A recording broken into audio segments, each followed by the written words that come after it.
ओम हनुमन्ते नमः। हम कभी नहीं मरते। हमारी जीवन यात्रा हमारे अच्छे बुरे कर्मों के अनुसार किसी न किसी लोक में चलती ही रहती है। हम सबके मन में यह जानने की जिज्ञासा होती है कि क्या हमारी मृत्यु का समय पहले से ही निर्धारित होता है।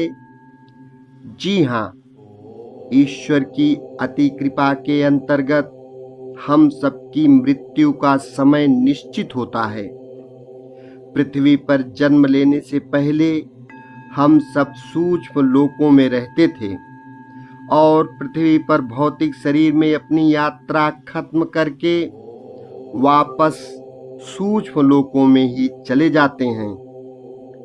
सूक्ष्म लोकों में जब हम पृथ्वी पर नया जन्म लेने की योजना बनाते हैं, उसी समय यह भी तय हो जाता है कि हमारी उम्र कितनी होगी, हम कब और कैसे मृत्यु को प्राप्त करेंगे। यह भी पृथ्वी पर जन्म लेने से पहले ही निर्धारित हो जाता है। इतना ही नहीं, हमारे जीवन की हर घटना का ताना बाना भी उसी समय बुन जाता है। लेकिन हम किसी घटना में कैसा व्यवहार करेंगे, अहम भरा या ईश्वरमयी, यह तभी पता चलता है जब हम अपना जीवन पृथ्वी पर आकर साक्षात रूप से जीते हैं। हमारे जीवन की घटनाओं का ताना बाना हमारे पुराने पिछले कर्मों पर निर्धारित होता है। जिन कर्मों के फल परिपक्व हो चुके हैं और अपनी चेतना विकास की स्थिति के अनुसार हम जिनका सामना कर सकते हैं, वही घटनाओं के रूप में हमारे जीवन में घटित होती है। यह एक बहुत महत्वपूर्ण ईश्वरीय नियम है। ईश्वर ने जीवन संचालन का यह नियम इसलिए बनाया है कि वह हमें बहुत प्यार करते हैं और हमारी शक्ति, सामर्थ्य और कुशलता के अनुसार ही कर्म फल हमारे जीवन में उतारते हैं। यहाँ यह समझ लेना जरूरी है कि कर्मों का फल सजा के तौर पर नहीं, बल्कि चेतना विकास के लिए हमारे अनुभव के क्षेत्र में उतारा जाता है। आत्मा क्या अनुभव करना चाहती है और उन अनुभवों के द्वारा कौन से ईश्वरीय गुण निखारना चाहती है और कौन से सुप्त गुणों को जगाना चाहती है, उसके लिए कितना समय लग सकता है, यह सब ध्यान में रख कर ही जीवन की अवधि निर्धारित की जाती है। इस बात का निर्णय हमारे रक्षक देवतागण, समय के देवता, कर्मों के लेखे जोखे के देवता धर्मराज, चित्रगुप्त और स्वयं आत्मा सब मिलजुल कर करते हैं। यह सब साथ बैठकर बहुत विस्तार पूर्वक और बारीकी से सारे पहलुओं पर विचार विमर्श करके करते हैं। इस तरह इसी समय जीवन की घटनाओं के साथ साथ मृत्यु का समय भी तय हो जाता है। जीवन की हर घटना से जीवात्मा अपने ईश्वरीय गुणों को निखारती है और मृत्यु की घटना भी अपने आप में बहुत ही ज्यादा महत्वपूर्ण है। इसीलिए मृत्यु का समय और विधि भी इस तरह से चुनी जाती है कि इस अनुभव से भी जीवात्मा अधिक से अधिक सीख सके और उसे कम से कम तकलीफ हो। इस संदर्भ में आपको सृष्टि का एक बहुत ही महत्वपूर्ण नियम भी स्पष्ट कर देते हैं। सृष्टि का एक बहुत ही महत्वपूर्ण नियम है कि हमारे जीवन की प्रत्येक घटना इस प्रकार से घटित होती है कि उसके अनुभव से हमें अधिक से अधिक लाभ हो, उपलब्धि हो तथा उससे जुड़े सब लोगों को कम से कम दुख पहुंचे। यह नियम जीवन के हर पहलू पर लागू होता है। यहाँ यह भी समझ लेना अति आवश्यक है कि कोई भी घटना हमें कष्ट देने के लिए नहीं घटती है। कष्ट हमें अपने अहम और मोह के कारण होता है। हमारी मृत्यु किस समय हो, इसका जो भी लोग हमसे करीबी से जुड़े हैं उनसे भी गहरा संबंध होता है। जिन लोगों से हम गहरे जुड़े हैं उनकी मृत्यु कब हो और कैसे हो, इस बात से हमारा जीवन भी बहुत बदल जाता है। जीवन का यह बहुत ही महत्वपूर्ण मोड़ है जहाँ पर हमारी जीवन धारा भी अक्सर एक नया मोड़ ले लेती है। परिवार में किसी भी सदस्य की मृत्यु से कई लोगों के जीवन बहुत बड़े और गहरे रूप में बदल जाते हैं।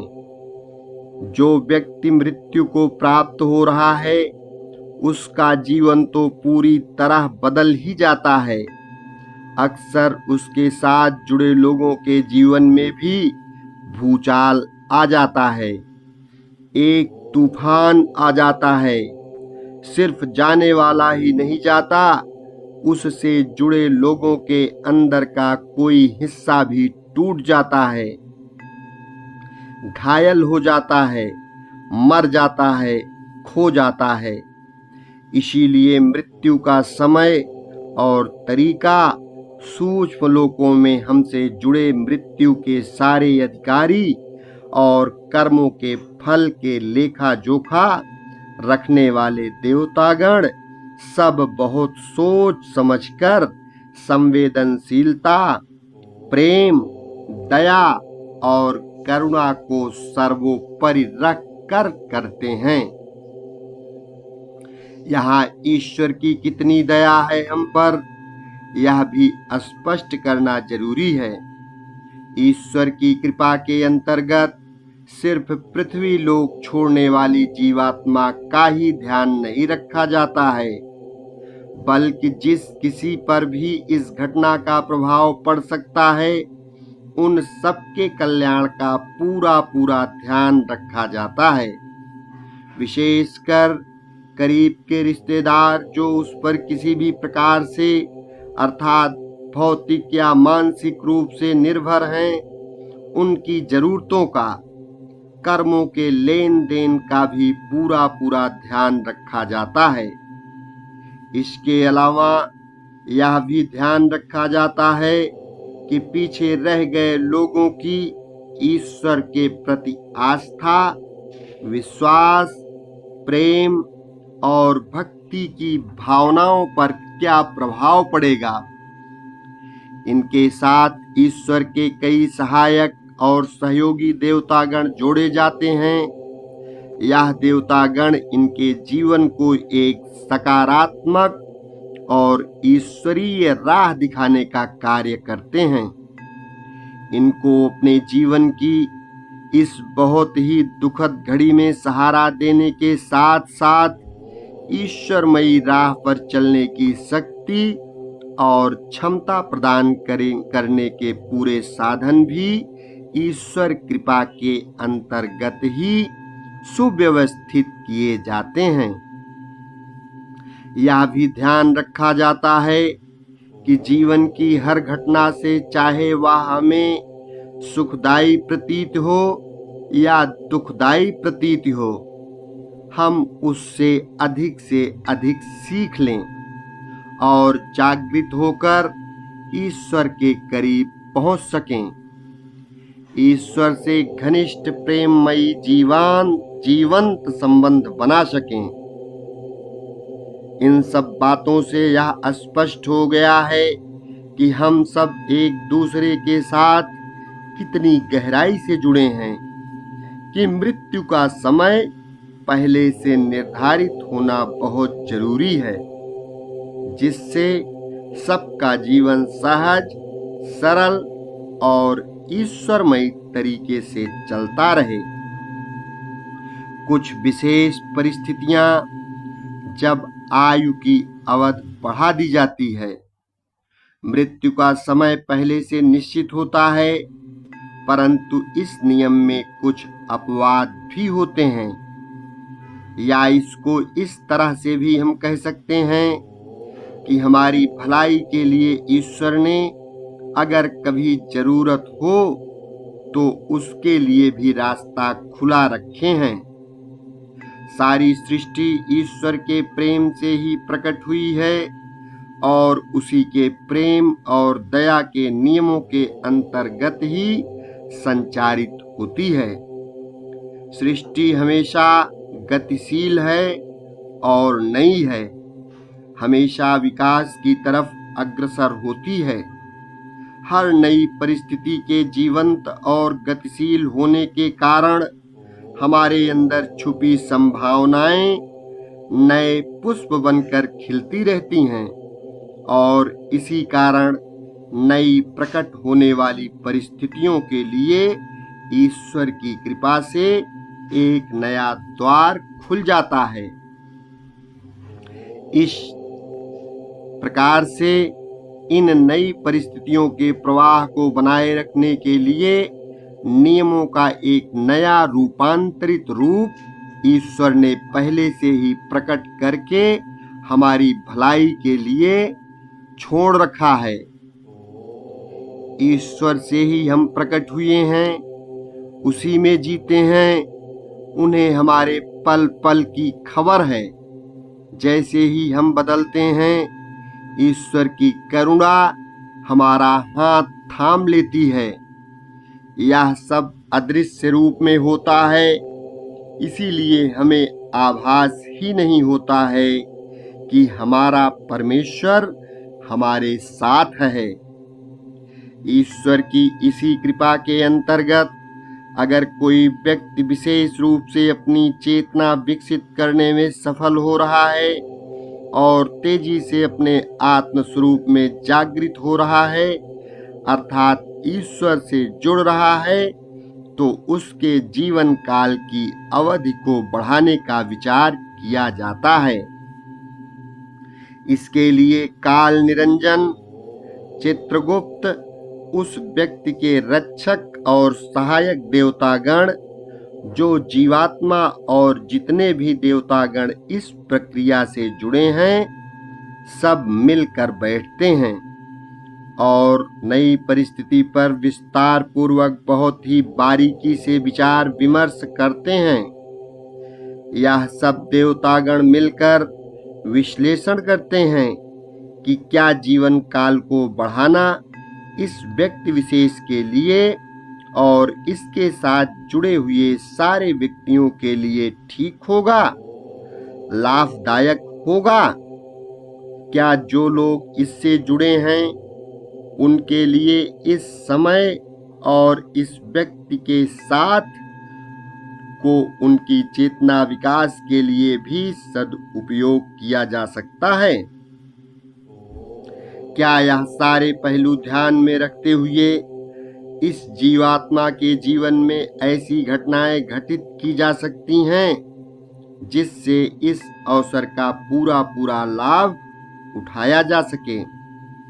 जीवन काल की अवधि बढ़ाने का फैसला इसलिए किया जाता है कि इस समय जब जीवात्मा इतनी उन्नत कर रही है, तो अगर उसको इस बीच में आधे में इस वातावरण से हटा लेंगे तो उसकी उन्नति में बाधा पड़ सकती है और आज जो सफलता उसे थोड़े समय में ही प्राप्त हो सकती है, उसको पाने के लिए फिर से जन्म लेकर करने में ज्यादा समय और ज्यादा ऊर्जा लगेगी। यदि अभी इसी जीवन काल में इसे कुछ और वक्त दे दिया जाए तो ऊर्जा और समय दोनों बच जाएंगे। यहाँ हम आपका ध्यान सृष्टि के एक और महत्वपूर्ण नियम की तरफ आकर्षित करना चाहते हैं। वो नियम यह है कि सृष्टि में ऊर्जा और समय का उपयोग बहुत ही समझदारी से किया जाता है। हमेशा यही कोशिश रहती है कि कम से कम ऊर्जा का सर्वोत्तम सर्वश्रेष्ठ सही तरह से और समझदारी से उपयोग करके उच्चतम लाभ प्राप्त किया जाए। ऊर्जा और समय को कभी भी व्यर्थ नहीं गंवाया जाता है और न ही किसी निरर्थक कार्य के लिए प्रयोग किया जाता है। ईश्वर के सारे सहायक, रक्षक, सेवक और देवतागण जो भी अदृश्य रूप से ईश्वर की सृष्टि के संचालन का कार्य कर रहे हैं, उन सब को विशेष रूप से यह शक्ति और सामर्थ्य दी जाती है। उनको इस कार्य के लिए इतनी बड़ी जिम्मेदारी सौंपने से पहले विशेष प्रशिक्षण देकर इन कलाओं में निपुण किया जाता है। इसलिए यह सारे पहलू ध्यान में रखते हुए, अर्थात सारे देवता गणों का समय और ऊर्जा, उस जीवात्मा की ऊर्जा और समय, पृथ्वी लोक की ऊर्जा आदि, ईश्वर अपनी विशेष कृपा करके उन्नति करती हुई जीवात्मा को जितनी अवधि की जरूरत है वह बढ़ा दी जाती है। इसी अपवाद के साथ एक और भी परिस्थिति जुड़ी है। वह यह है कि मान लीजिए कि किसी जीवात्मा की चेतना इतनी विकसित हो चुकी थी कि अगले 2-3 जन्मों में उसकी पृथ्वी लोक की यात्रा का उद्देश्य पूरी होने की संभावना थी, परंतु सौभाग्य से उसकी भक्ति, प्रेम और कर्मों के अनुसार इसी वर्तमान जन्म में पूरी होती प्रतीत हो रही है। तो ऐसी दशा में उसकी जीवन अवधि इतनी बढ़ा दी जाती है कि उसको और जन्म न लेने पड़े, अर्थात इसी जन्म में उसको मुक्ति प्राप्त हो सके, और इसके लिए उस पर कृपा की जाती है। यह सब भी पहले बताए गए नियमों के आधार पर ही होता है।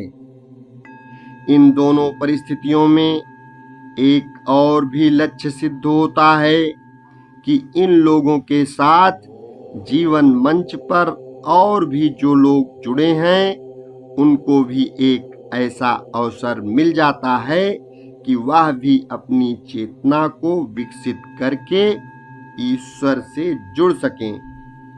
ऐसा इसलिए होता है कि इनको ईश्वर से जुड़ता देखकर और अपने आत्म स्वरूप में जागृत होता देखकर इनके दोस्तों और रिश्तेदारों को भी प्रेरणा मिलती है और साहस भी जाग उठता है। इसका एक और भी कारण है कि जो भी व्यक्ति ईश्वर से जुड़ जाता है और अपने आत्म स्वरूप में जागृत हो जाता है, वह ईश्वरमयी तरंगों का वाहक बन जाता है। एक तरह से ईश्वरमयी तरंगों का प्रसारण केंद्र बन जाता है। उसके आभा शरीर से निकली अलौकिक तरंगें पूरे वातावरण में फैलने लगती हैं। इन अलौकिक तरंगों से उसके चारों तरफ ईश्वरमयी तरंगों का पवित्र और कल्याणकारी वातावरण बन जाता है। इस पवित्र ईश्वरमयी वातावरण में आसपास के लोगों के मन में शुभ और कल्याणकारी भावनाएं सक्रिय होने लगती हैं। उनका मन भी विकसित व्यक्ति के आभास शरीर से निकली तरंगों से निर्मल होने लगता है। लोगों के मन में स्वतः ही मैत्री, स्नेह, आत्मीयता और दया की भावनाएं जागृत होने लगती हैं। इतना ही नहीं, वहाँ के वातावरण में फैली नकारात्मक तरंगों का प्रभाव भी कम होने लगता है। ऐसा इसलिए होता है क्योंकि ईश्वरमयी तरंगें नकारात्मक तरंगों को रूपांतरित कर देती हैं। आसपास के लोगों के दुख और कष्ट कम होने लगते हैं। लोगों की मनोवृत्ति बदलने के कारण आसपास के क्षेत्रों में अपराध अपने आप ही कम होने लगते हैं। वातावरण शांतिमय हो जाता है और लोगों के आपसी मनमुटाव, लड़ाई झगड़े भी कम हो जाते हैं। इन सब कारणों की वजह से ऐसे व्यक्ति की जीवन अवधि बढ़ाने से सृष्टि में सबको लाभ पहुंचता है। इस अपवाद से एक और भी परिस्थिति और भी जुड़ी है कि यदि कोई व्यक्ति जब अपने आत्म स्वरूप में जागृत हो गया है और ईश्वर में स्थिर हो गया है, तो वह अपने अहम से ऊपर उठ जाता है। अपने सुख दुख से विचलित न होकर वह समभाव से जीवन जीने लगता है। इसका अर्थ यह है कि इस व्यक्ति की चेतना इतनी विकसित हो चुकी है कि वह पूर्ण रूप से जागृत हो चुका है।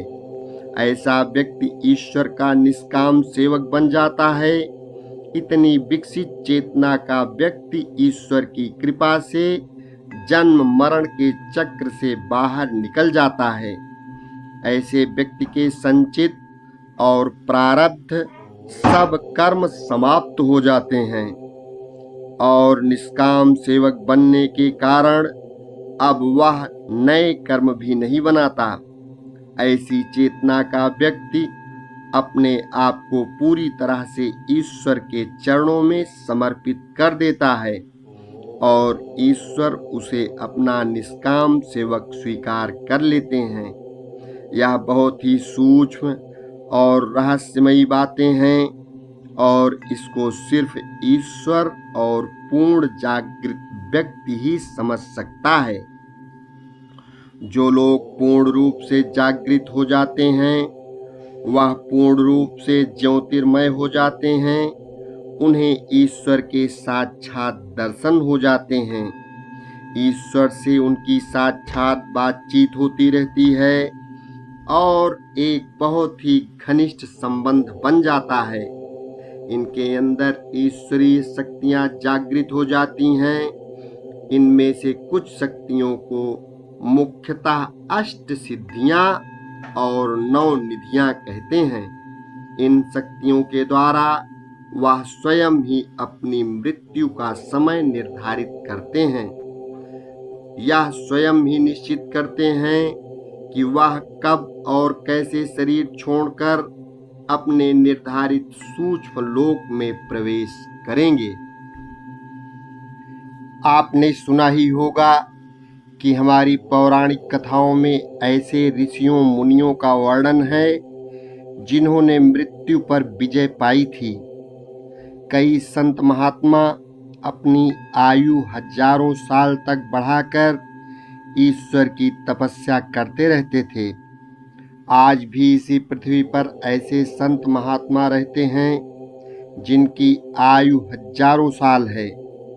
इनका शरीर इतना ज्योतिर्मय हो गया है कि इनके भौतिक शरीर की स्थूलता पूरी तरह विलीन हो गई है। यह लोग सिर्फ उन्हीं लोगों को दिखाई देते हैं जिनकी दिव्य दृष्टि अर्थात तीसरी आंख खुल गई हो। ये लोग अधिकतर हिमालय पर्वत पर रहते हैं। यह पूर्ण जागृत लोग स्वयं भी गुरु रूप में उन लोगों की सहायता करते हैं जो ईश्वर की राह पर चलने का संकल्प कर लेते हैं। यह जागृत पुरुष ईश्वर को खोजने वालों पर कृपा करके उनकी तीसरी आंख खोल देते हैं और उनकी चेतना विकसित करके सूक्ष्म लोकों के मंदिरों और गुरुकुलों में ले जाकर आत्मज्ञान दे देते हैं। हमें स्वयं भी ऐसे कई गुरुओं से मिलने और आत्मज्ञान प्राप्त करने का सौभाग्य प्राप्त हुआ है। इन गुरुओं में से 2 गुरु बहुत ही मुख्य और महत्वपूर्ण हैं, जिन्होंने हमारा जीवन पूरी तरह से रूपांतरित कर दिया। एक गुरु का शुभ नाम है रिवाजात तार्ज, जिनकी आयु है 500 साल। जिनकी उम्र के बारे में किसी को अंदाजा लगाना बहुत ही नामुमकिन है। ईश्वर के यह निष्काम सेवक हैं और अनेक लोगों की दिव्य दृष्टि खोलकर इन्हें सूक्ष्म लोकों में ले जाकर आत्मज्ञान दे देते हैं। हम इनके बहुत आभारी हैं। इनको हमारा कोटि कोटि नमन और धन्यवाद। यह इन्हीं की शिक्षा और दीक्षा का परिणाम है कि हमारे जीवन में ईश्वर की, हनुमान जी की, शिव पार्वती जी और विष्णु भगवान की कृपा बरस रही है। हम ईश्वर से यही प्रार्थना करते हैं कि आप सब भी अपने आत्म स्वरूप में जागृत होकर ईश्वर में स्थिर हो जाएं, ताकि आपका जीवन पृथ्वी लोक पर तो सुख शांति से भर ही जाए और साथ ही साथ जीवन की वर्तमान यात्रा खत्म करने के बाद ऊंचे ईश्वरीय लोकों में जाकर आप भी आनंद और प्रेम का अनुभव करें। इन सब परिस्थितियों के अलावा भी कुछ आत्माएं ऐसी होती हैं जो बहुत ही कठिन समस्याओं वाला जीवन चुनती हैं। यह अधिकतर बहुत ही अधिक विकसित और साहसी आत्माएं होती हैं। यह जीवात्माएं अपने अंदर के ईश्वरीय गुणों को पराकाष्ठा तक पहुंचाना चाहती हैं।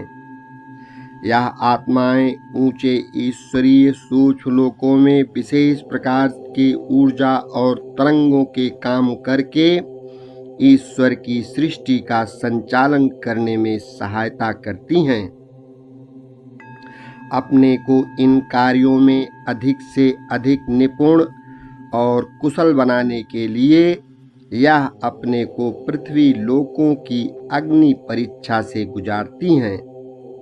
क्योंकि यह बहुत ही विकसित आत्माएं हैं, इसलिए यह पृथ्वी पर जन्म लेने से पहले ही यह तय करके आती हैं कि अपने जीवन की कहानी के किसी मोड़ पर इन्हें अगर ये लगे कि ये अपनी पूरी चेष्टा, निष्ठा और आस्था के बावजूद भी जो कार्य ये करने आई हैं वो संभव नहीं हो पा रहा है, तो ये स्वेच्छा से शरीर छोड़ देंगी। दूसरी स्थिति यह होती है कि इन्हें लगता है कि जो सीखना था वो इन्होंने सीख लिया, इसलिए अब इस शरीर में रहने का कोई प्रयोजन नहीं, यह जानकर यह शरीर छोड़ देती हैं। इतना ही नहीं, यदि इन्हें लगे कि हम अपने जीवन काल की अवधि बढ़ाकर साथ लाया लक्ष्य पा सकते हैं, तो इनको यह भी शक्ति प्राप्त होती है। जीवन अवधि बढ़ाकर जीवन में आए हुए किसी नए अवसर का लाभ उठाने की भी इन्हें स्वतंत्रता प्राप्त होती है। यह लोग पूर्ण जागृत होते हैं, इसलिए जीवन भी यह आत्म रूप में ही जीते हैं। ईश्वर से, मृत्यु से और जीवन से जुड़े सारे देवता गणों से इनका सीधा संपर्क होता है और साक्षात बातचीत होती रहती है। फिर भी शरीर छोड़ने से पहले पूरी प्रक्रिया वही होती है जो पहले हम बता चुके हैं। इस तरह आपने देखा कि विकसित जीवात्माएं आवश्यकता अनुसार अपने जीवन की अवधि बढ़ा भी सकती हैं और घटा भी सकती हैं, परंतु जो भी करना चाहें सब देवता गणों से विचार विमर्श करके ही करती हैं। विशेष परिस्थितियां जब जीवन की अवधि घटा दी जाती है, जीवन काल को घटाने का अपवाद आयु बढ़ाने के ठीक विपरीत और विरोधी दशा और वातावरण में ही होता है। ईश्वर जो भी करते हैं हमारी भलाई के लिए ही करते हैं, क्योंकि ईश्वर हम सबसे बहुत प्यार करते हैं। इतना याद रखिए कि ईश्वर हमसे कभी भी ऐसा कुछ नहीं छीनता जिसकी हमारे चेतना विकास के लिए जरूरत है। हमारे जीवन से तभी कुछ हटाया जाता है जब उसके होने से हमें किसी तरह का नुकसान पहुंच सकता है, या फिर हम उस गुण अवगुण कला या वरदान द्वारा दूसरों को नुकसान पहुंचाने लगते हैं और हमें रोकना असंभव हो जाता है। ईश्वर की कृपा से हमारा जितना चेतना विकास हो चुका है उसको बरकरार रखने के लिए हर संभव चेष्टा भी की जाती है। इन नियमों के अंतर्गत जब कोई व्यक्ति अपने कर्मों के द्वारा नीचे गिरने लगता है और अपने को हानि पहुंचाने लगता है, तब हमारे रक्षक देवता गुरु, सहायक और सहयोगी देवतागण और हमारा आत्म स्वरूप आपस में सलाह मशविरा करते हैं कि अब क्या किया जाए कि हम पतन की राह पर न चलें।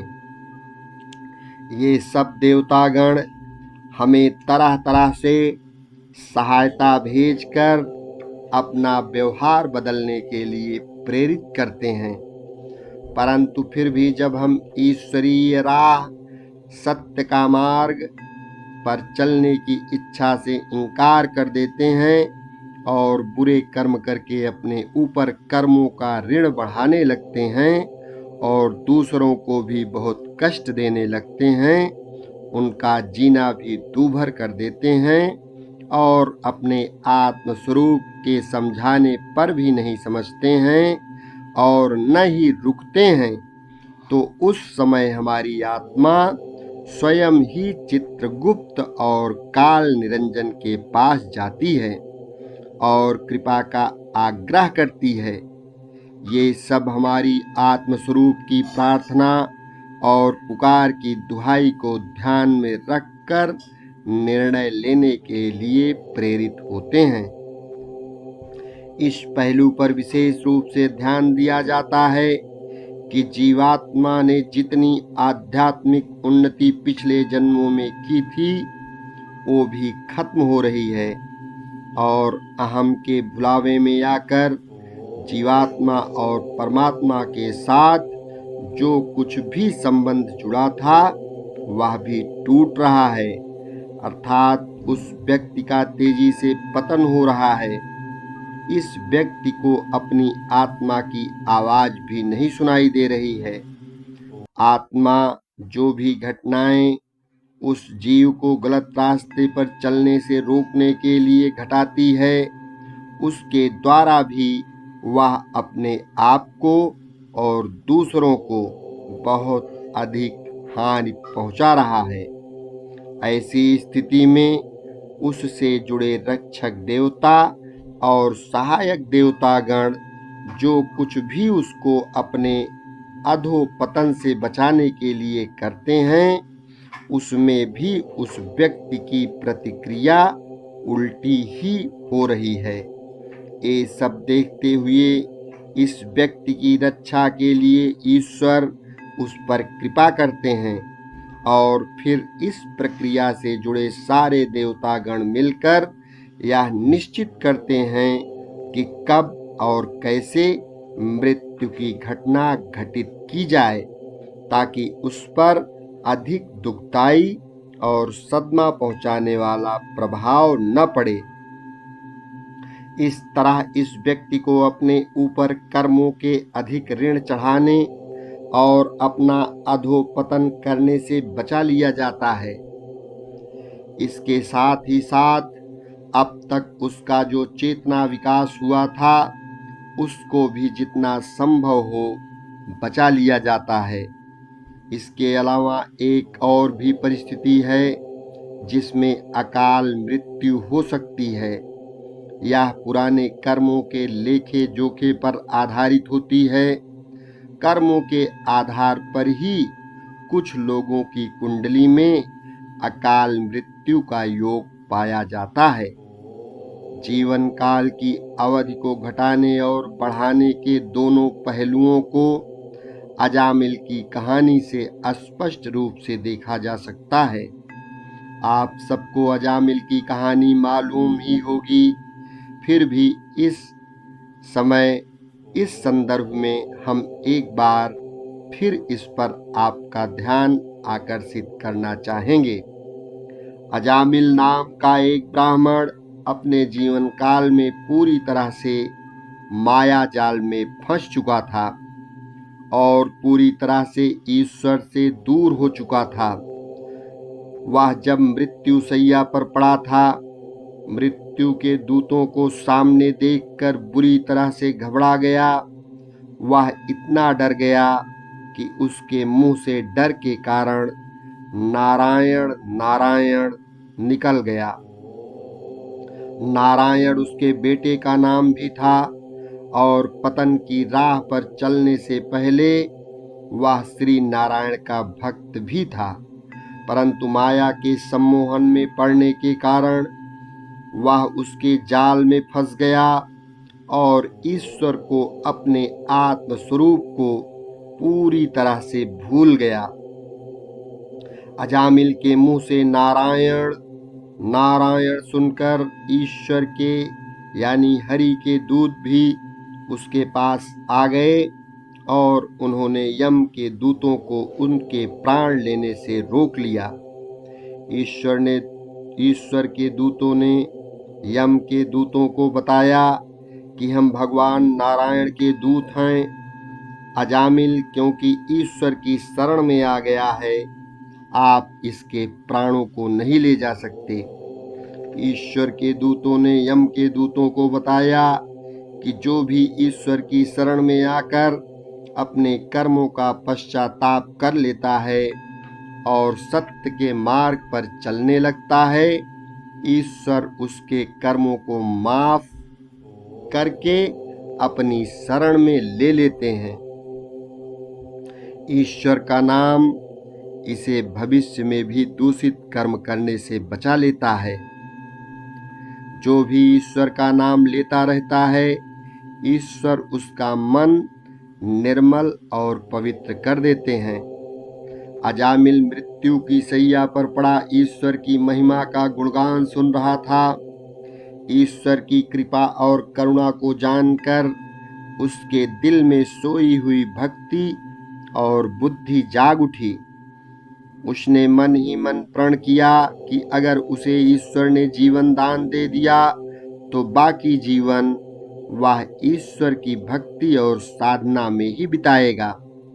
उसके हृदय में पश्चाताप की अग्नि जल उठी और उसे ग्लानि हुई कि उसने जीवन में कितनी गलतियां और पाप किए हैं।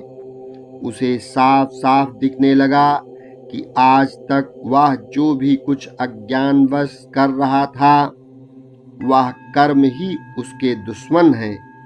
उसने स्वयं ही अपना पतन किया है। अजामिल के अंतर्मन की जागृति, समर्पण, ईश्वर की भक्ति और साधना की भावना को देखकर ईश्वर ने उस पर अपनी कृपा कर दी। इस प्रकार ईश्वर ने उसके जीवन की बागडोर को अपने हाथ में ले लिया और उसके सारथी बन गए। ईश्वर की कृपा से जीवन दान पाकर वह हरिद्वार चला गया। बाकी का सारा जीवन ईश्वर की भक्ति और साधना में बिताकर अपना जीवन सार्थक कर लिया और उच्च कोट के लोकों में अपना स्थान पा लिया।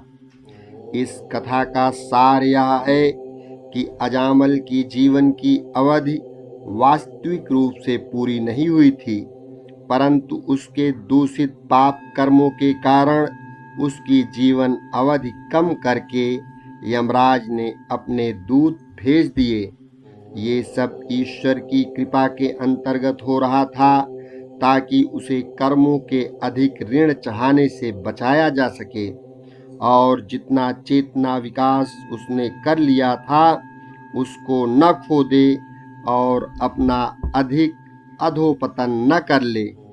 यह नियम हम पहले भी स्पष्ट कर चुके हैं। दूसरा पहलू यह है, जब उसने ईश्वर को पुकारा और अपने को ईश्वर के चरणों में समर्पित करके बाकी का जीवन उनकी भक्ति और साधना में बिताने का संकल्प किया, तब उसकी जीवन अवधि बढ़ा दी गई। ईश्वर इस तरह की विशेष कृपा हर उस व्यक्ति पर करते हैं जो उनकी शरण में आ जाता है और सच्चे दिल से जीवन दान की अवधि ईश्वर की भक्ति और साधना में बिताने का प्रण कर लेता है।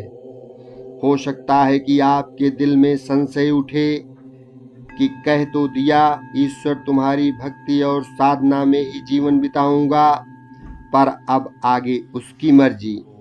एक बार मौत के मुंह से निकल आए फिर चाहे जो करें। आपका संशय भी स्वाभाविक है, परंतु एक बात बहुत गहराई से समझ लेना जरूरी है कि अस्तित्व बहुत संवेदनशील है। ईश्वर शब्दों को महत्व नहीं देते हैं, वह हमारी भावनाएं समझ लेते हैं। इस दुनिया के लोगों को तो धोखा दिया जा सकता है, परंतु अस्तित्व को कोई धोखा नहीं दे सकता है। ईश्वर हमको हमसे भी अधिक और अच्छी तरह से जानते हैं। ईश्वर के सारे देवतागण हमारी तरंगों को देखकर ही समझ जाते हैं कि हमारे दिल में क्या है। हम जो कह रहे हैं वो सच्चे मन से कह रहे हैं या ऐसे ही कह रहे हैं। हम चाहे एक शब्द भी न बोलें, ईश्वर के देवतागण हमारे अंतर मन में क्या चल रहा है साफ साफ समझ जाते हैं। इस कहानी से एक और भी बात स्पष्ट हो जाती है कि किसी ने चाहे जितने भी बुरे कर्म किए हों, कितना भी माया के जाल में फंसा हो, जो एक बार ईश्वर की शरण में आ जाता है, ईश्वर उस पर कृपा अवश्य करते हैं। ईश्वर उसकी पूरी सहायता करते हैं, मार्गदर्शन भी करते हैं। ईश्वर अपने शरण में आने वाले हर व्यक्ति को ईश्वरमयी राह पर चलने की शक्ति और सामर्थ्य भी देते हैं। इसके अलावा ईश्वर उसके संचित कर्म भी काट देते हैं। ईश्वर की भक्ति, पूजा, प्रार्थना करने और उनका नाम जपने से हम ईश्वरमयी तरंगों से जुड़ जाते हैं। ईश्वरमयी तरंगें हमारे कण कण में भर जाती हैं। ईश्वरमयी तरंगों से हमारा मन निर्मल और पवित्र हो जाता है। हमारा मन भी इन तरंगों में भीगकर ईश्वरमयी हो जाता है। धीरे धीरे हम पूरी निष्ठा से ईश्वरमयी राह पर चलकर जीने लगते हैं। हमारा व्यवहार, आचरण और दृष्टिकोण सब ईश्वरमयी हो जाता है। हमारी चेतना विकसित होने लगती है और हम ईश्वर के करीब आने लगते हैं। हमारे और ईश्वर के बीच एक जीवंत और सजीव रिश्ता बन जाता है। धीरे धीरे हम अपने आत्म स्वरूप में जागृत होने लगते हैं। इस तरह हमारा पृथ्वी लोक का जीवन भी सुख और शांति से भर जाता है और हम ईश्वरमयी सूक्ष्म लोकों से अभी से जुड़ने लगते हैं। यहाँ पृथ्वी पर रहते हुए भी हम ईश्वरीय सूक्ष्म लोकों में रहने लगते हैं और मृत्यु के बाद उच्च श्रेणी के लोकों के अधिकारी हो जाते हैं। मृत्यु के बाद की यात्रा भी सहज और सुखदायी होती है। ईश्वर के दूत हमें स्वयं ही लेने आते हैं और हमारे निर्धारित ईश्वरमयी लोकों में प्रेम सहित पहुंचा देते हैं। ओम हनुमंते नमः। शेष अगले भाग में